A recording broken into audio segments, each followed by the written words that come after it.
Imagine ver o rosto de um brasileiro que viveu há 2000 anos. Sim, isso já é possível, graças ao uso da computação gráfica e de outras tecnologias. Um grupo de pesquisadores acaba de reconstituir o rosto de um homem que viveu no nosso litoral 1.500 anos antes do descobrimento do Brasil. O resultado é impressionante. Um punhado de ossos e um desafio. Descobrir como era o rosto e os hábitos do dono desse crânio. Um morador do Rio de Janeiro que viveu na época de Cristo, ou seja, 2000 anos atrás. Pelos exames feitos no esqueleto, o homem morreu com 38 anos. Ele tinha 1,50 m de altura. Para os padrões de hoje, seria baixo. Mas na época em que viveu, tinha estatura mediana. E não há marcas de violência para explicar a morte. Ele recebeu o nome de Ernesto. Os ossos de Ernesto foram encontrados na década de 80. E só agora, quase 40 anos depois, o rosto foi reconstituído por meio da computação gráfica. Daqui a pouco vamos dar mais detalhes sobre o que é possível dizer a partir dessa face. Seria Ernesto o carioca mais antigo de que se tem notícia. Ernesto viveu onde hoje fica a Reserva Biológica de Guaratiba. Uma paisagem que até parece o Pantanal ou a Amazônia. É difícil de acreditar que estamos na cidade do Rio. A reserva de Guaratiba é basicamente formada por manguezais. Pesquisadores têm motivos para acreditar que os primeiros habitantes da cidade viviam aqui. Há mais de 2000 anos, remar era a principal forma de se deslocar por esse litoral. Dentro da reserva existem mais de 30 sítios arqueológicos. A partir deles, os pesquisadores desvendaram hábitos dos nossos ancestrais.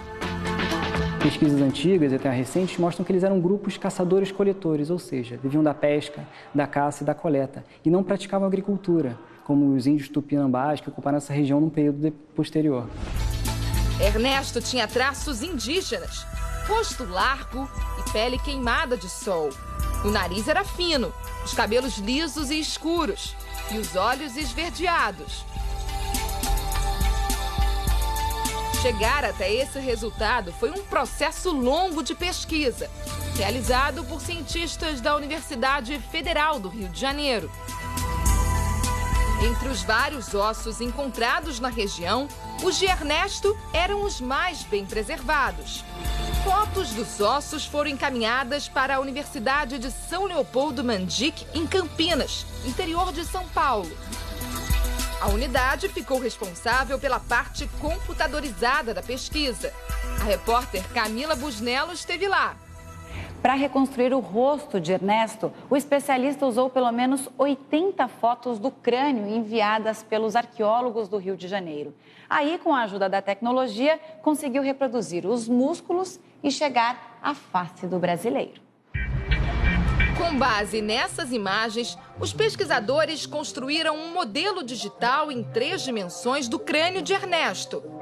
E o Ernesto, ele não apareceu assim, de repente. Ele foi aos poucos sendo formado com base na contribuição que cada membro da equipe fazia, né, dentro da sua área de especialidade, né, até que a gente, então, no momento, chegamos ao consenso que o Ernesto, essa aparência facial, ela é tecnicamente o mais próximo do compatível com o que ele poderia ter enquanto estava vivo. A partir de marcas deixadas pelos músculos nos ossos, os cientistas foram aos poucos preenchendo o rosto. Depois dos músculos, o computador faz a simulação das cartilagens do nariz, dos olhos e das glândulas salivares, estruturas que contribuem para o formato da face humana. A pele foi a etapa seguinte. Essa camada respeita o desenho do crânio e dos músculos. E, finalmente, o rosto do desconhecido se revela. Nós optamos por colocar algumas linhas de expressão facial para que elas dessem a ideia, por exemplo, que o estilo de vida que ele levava naquela época, né, muito exposto aos elementos da natureza, né, a gente imagina que isso tenha deixado marcas no rosto dele.